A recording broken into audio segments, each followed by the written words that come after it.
From soaring cliffs and miles of white sand beaches, from ancient fishing village to modern playground, this is Waimānalo.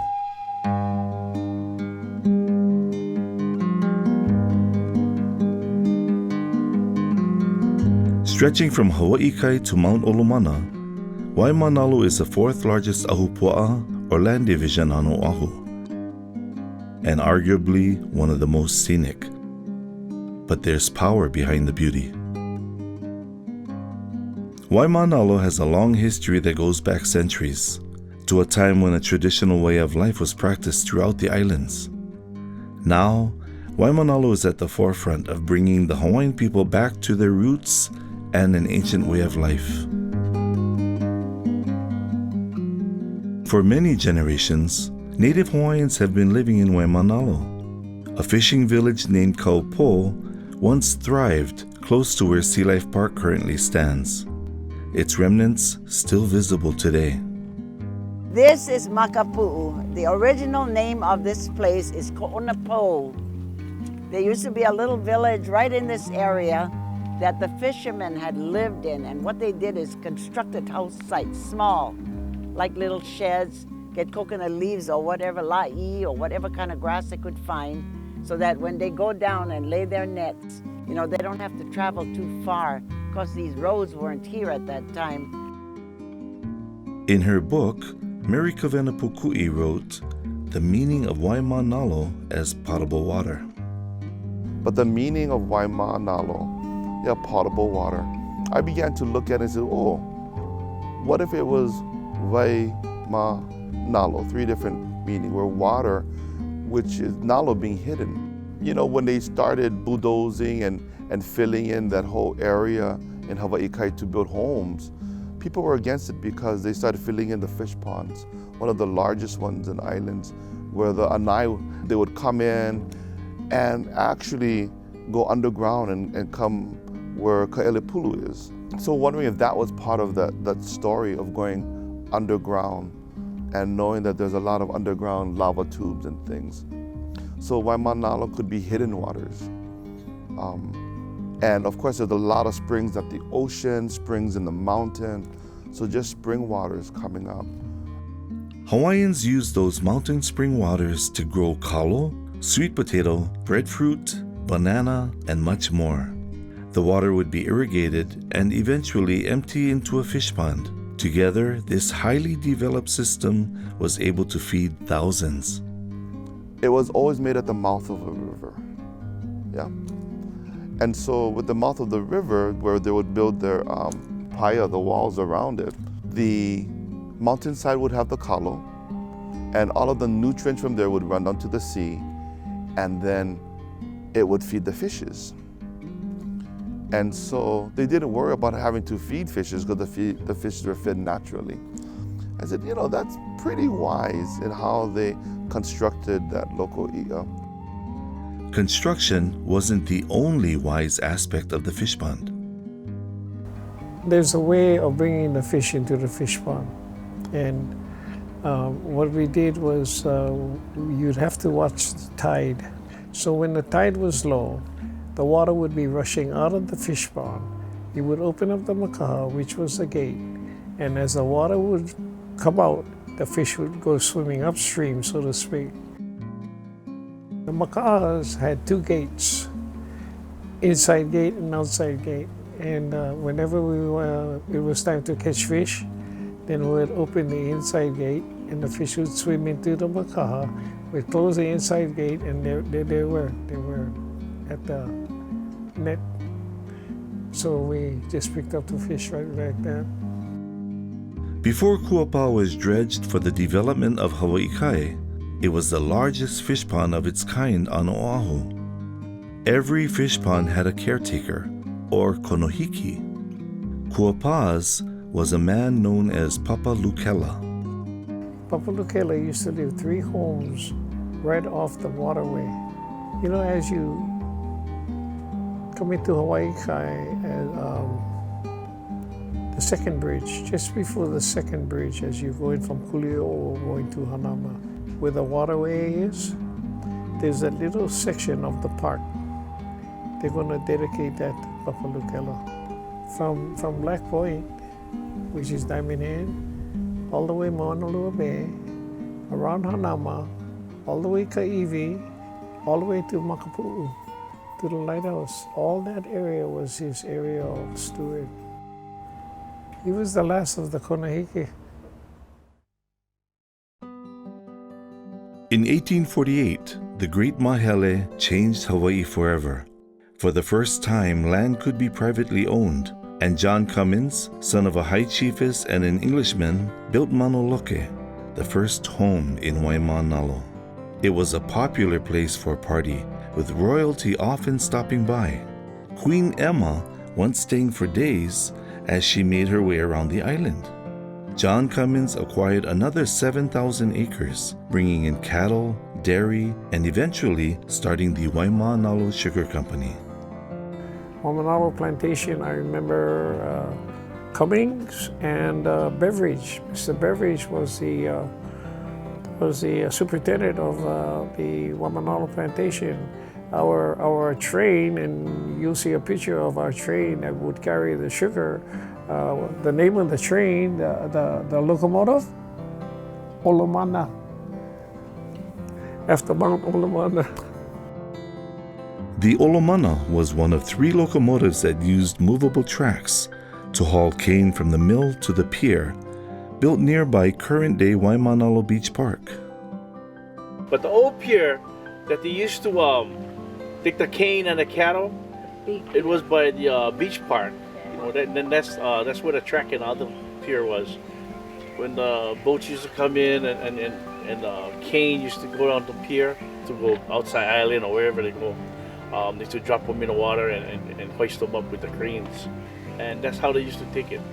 But other than that, you know, that was many years ago. And like I said, Waimānalo was really a cane and a country, you know, a country where people can really enjoy.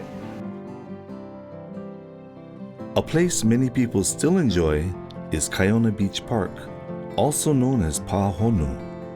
Pahonu, the turtle enclosure. Pa is the enclosure, Honu is turtle. There was a time when there were 4 of these pens, and they're primarily put together by the chiefs and their helpers to capture the turtles, bring it here, nurture them so that when the kings, queens, all the royalty came through, they had turtle meat. It was a strictly no-no for commoners to be eating turtle. So that's why this is called Pahonu. This is a place where turtles were bred. Not far from Pahonu is one of the most recognizable landmarks of Waimānalo. Manana, or Rabbit Island, is the larger of the 2, but it's Kauikaipu, the small island in the front, that used to provide an important resource. On this side, that island that looks like it's abandoned is called Mokuhope, or the island behind Manana. And on the side between Manana and Mokuhope, that whole shelf, salt bowls were made by people who lived in the area. And certain times of the year, they used to go and gather pa'akai and put it in their eke, or their bag, to take home and continue the drying process. It was in these waters the SS Manchuria, a steamship, ran aground in 1906. Shortly after, in 1909, the Makapu'u Lighthouse was built on a cliff overlooking the bay. In 1920, the Hawaiian Homes Commission Act was passed, reserving 200,000 acres of Hawaiian land for Native Hawaiian people. Waimānalo at that time was mostly plantation workers. Then, the first homesteads were built. You have the homestead and you have the town, the plantation. You know, everything built around, so they had the stores, the theaters, the gym, you know, all of that is still, was in that town area. And the churches, the schools, all built all within that town area. Homestead was just basically homestead, homes. Okay, our house was built with 2 quonset huts from the military base in Waimānalo. After they closed down, after the war and stuff. And then going to school, there was a guard shack on the highway. You have to stop at the God Shack and give my mother didn't have to give all the information to pass by so we can go home. That was before they got it in Bellows. It was on the highway. And our dad would say, okay, you go that way, go pick fruits. You go in the water and go fishing. And it was really nice. We had fish. We were never starved. We never stopped. But when they laid the nets, our dad and his friends would lay the net, and we'd go with them pick up the next morning.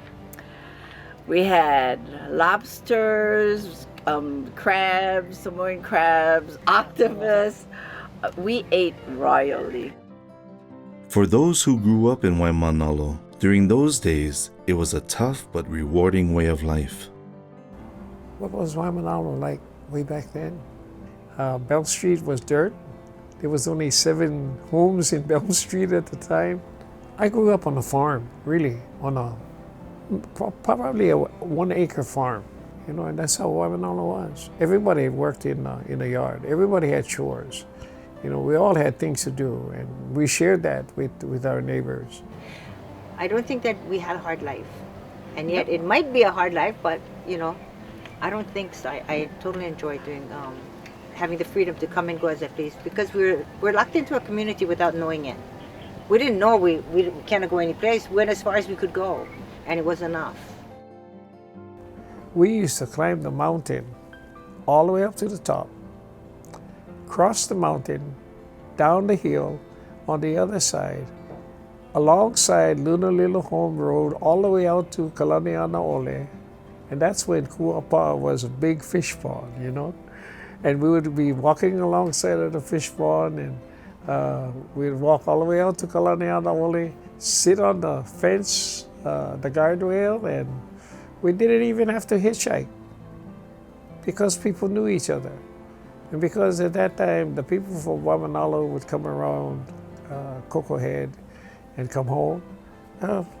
First car come up, see you, stop, pick you up, bring you home.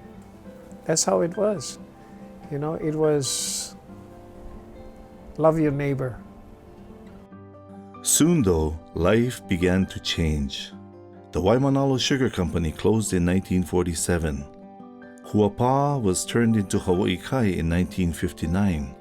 Sea Life Park was built in 1964, and Hawaii had also become the 50th state, each bringing the Hawaiian people further from a traditional way of life. But seeds of a cultural revival were growing and began to bloom in the late 60s in a Waimānalo backyard. Okay, if I want to talk about Hawaiian music and how Waimānalo has influenced Hawaiian music as a whole, what Gabby has done with his music, his aura, his influence, I don't think you can even attempt to separate the two.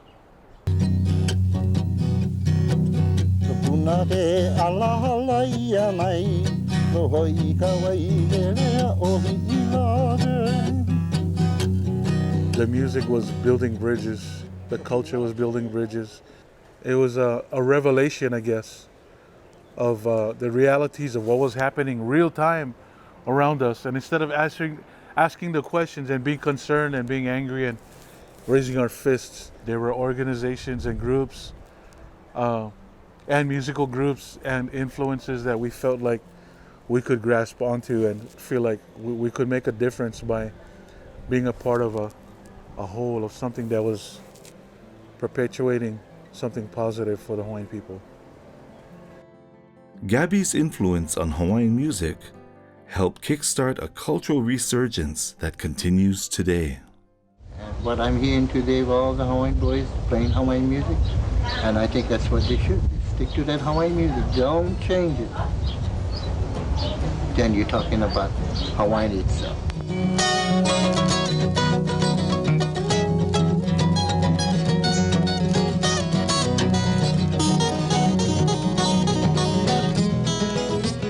And now that influence has come full circle. Where the mountains and the sea, they call out. Kawika Kahiapo, Peter Moon Jr., and Cyril Pahinui teach music to the children at Blanche Pope Elementary.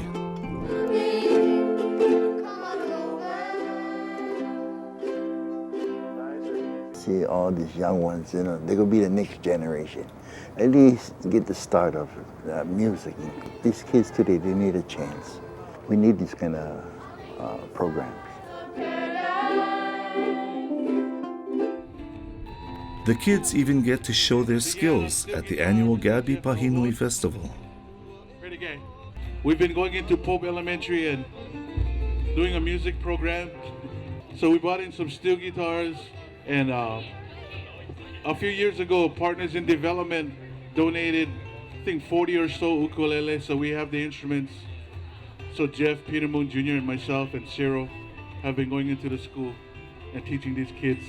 There's a place that I come from, on the east side of paradise, where blue meets blue, and the ocean and sky become white. Waimānalo, loved by all who come to see. Wahi, Pana, And while Gabi may have passed, his legacy lives on.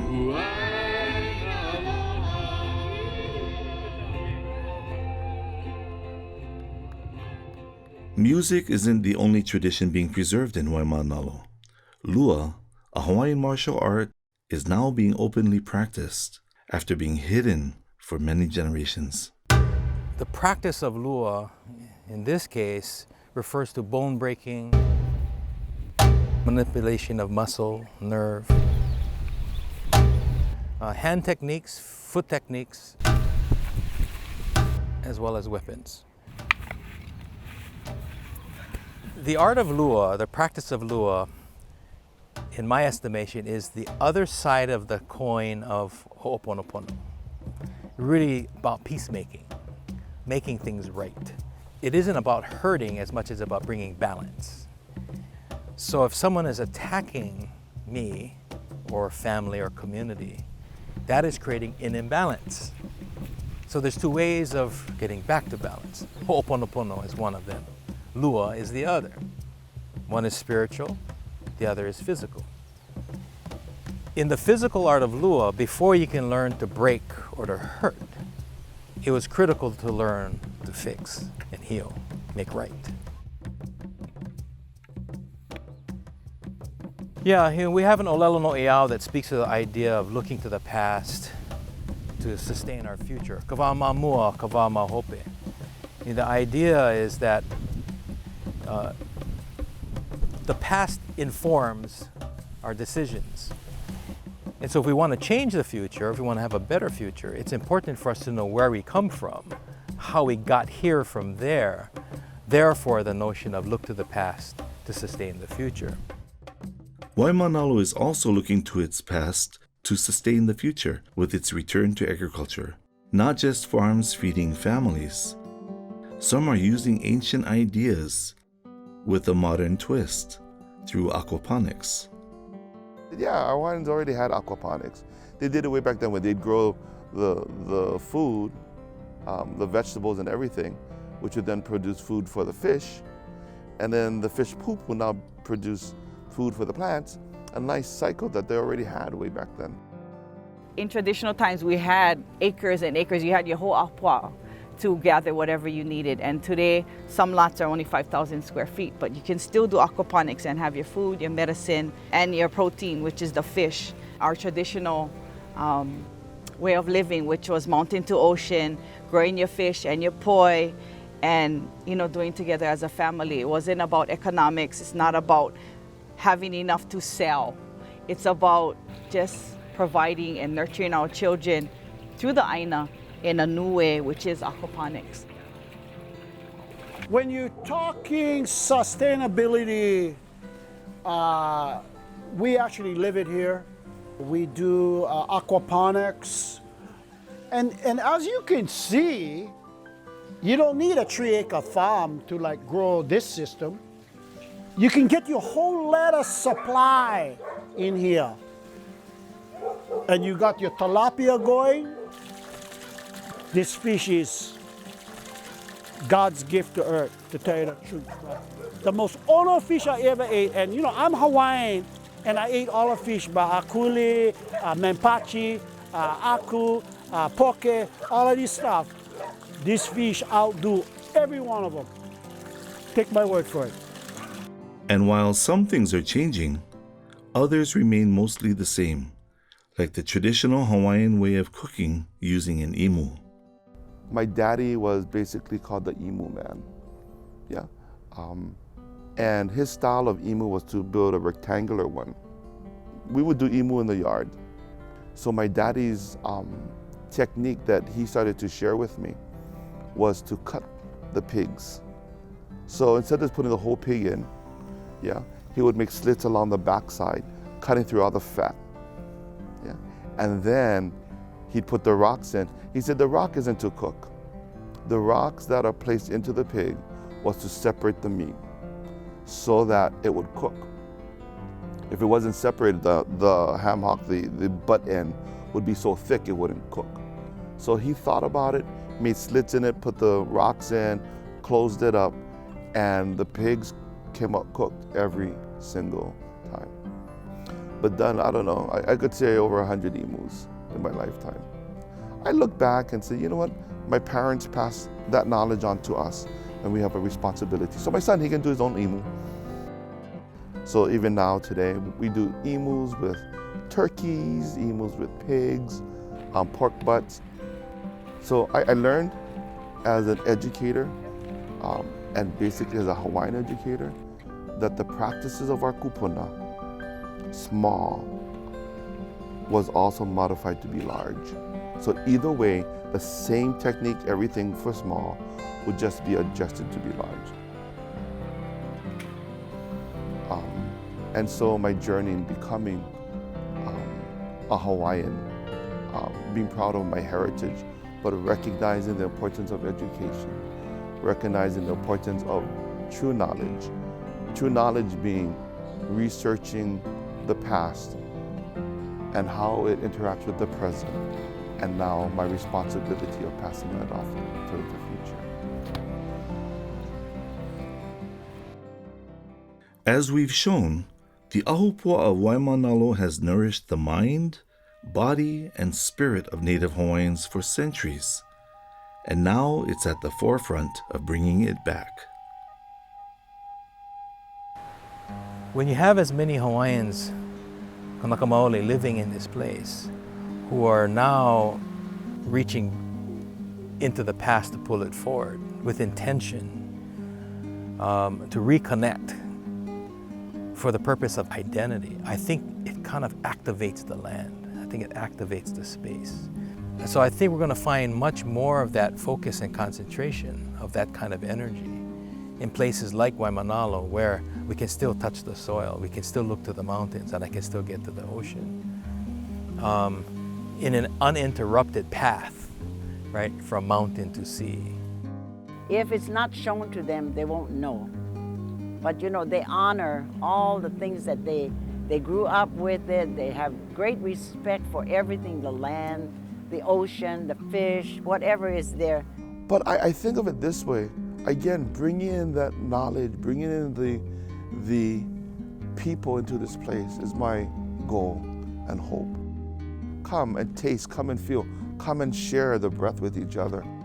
I'm hoping the changes is bringing people back to that wisdom, that knowledge, the rhythm and the beat, so that when we come to a place that we are unfamiliar with, it becomes familiar, because we look for those little things that brings back those memories. Food, music, the knowledge of the land and sea, those memories are there, and they're coming back. Now, it's time to be shared with other Hawaiians and the world. This is Waimānalo.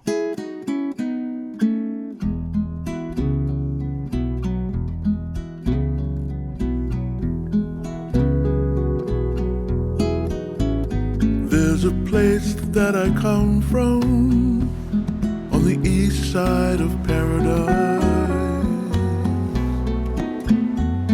where blue meets blue and the ocean and sky become one, where the mountains and the sea, they call out to me, come on over. And the peaceful sound of the waves come rolling in. Waimānalo, no other place to be. Waimānalo, loved by all who come to see. Wahi Pana, kukula iwi, Waimānalo.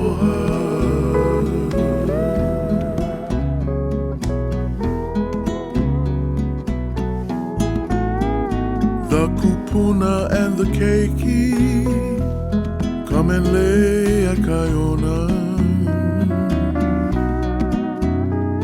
and the gentle breezes circle in as honu swim on by. Visions of ancient days take me back to another time. At Pahonu and Kaupo, ancestors came to know this place so fine.